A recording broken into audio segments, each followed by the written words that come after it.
लय टाइम झाला, त्यांचा परत काही फोनच नाही आला. पोरांना बरं वाटत असेल का? हे पण येणं झालेत लवकर, नाहीतर गेलो असतो दोघं पण बघायला.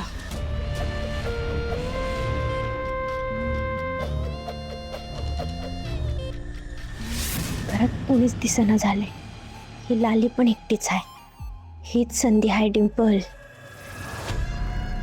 डॉक्टरांच्या नाकी नऊ आणायची.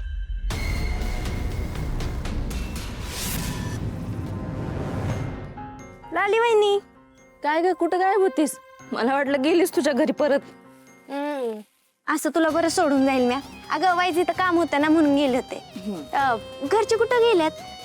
दिसेना झालीत ना म्हणून विचारते. ते ऋतिक आणि हौसाला बरं वाटत नाहीये ना, त्यांना दवाखान्यात घेऊन गेलेत सगळे. अयो, त्यांना अजून पण बरं वाटेना व्हय? नाही ना ग, नुसता जीवाला घोर लागून राहिलाय. त्यांच्या तब्येतीत सुधारणा होण्याऐवजी बिघडतच चालली आहे तब्येत. सगळं माझ्यामुळेच होतंय ना. माझं त्यांना असं म्हणालेच नसते गोळा खा, तर एवढा त्रास त्यांना झालाच नसता. माझ्यामुळेच ऋतिकाने हौसाला दवाखान्यात जावं लागतंय. डिंपल, तू नको मनाला लावून घेऊस. तुला काय माहिती होतं का पुढे हे सगळं असं होणार आहे ते? नको त्रास करून घेऊस. त्या मिरच्या आहेत ना, त्या उलट्या पालट्या कर. चांगलं ऊन लागू दे, म्हणजे चांगल्या वाळतील त्या. हा, करते.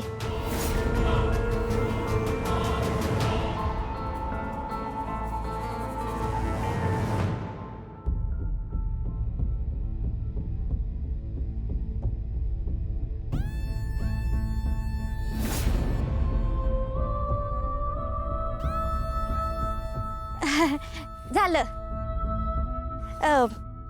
लाली वहिनी, तुला एक विचारू? विचार की.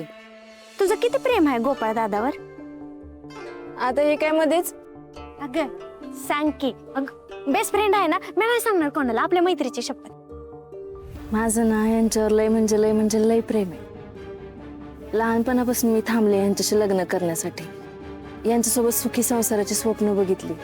माझी जी काही स्वप्न आहेत ना, ती सगळी ह्यांच्या जवळ येऊनच थांबतात. म्हणजे ह्यांच्यापाशी सुरू होतात, ह्यांच्याच पाशी थांबतात.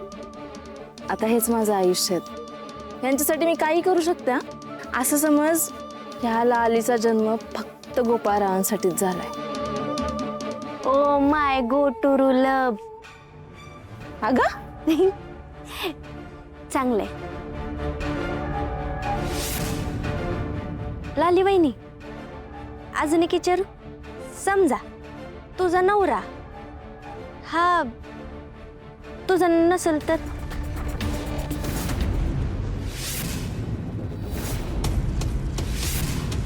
माझा नवरा माझा नाहीच म्हणजे?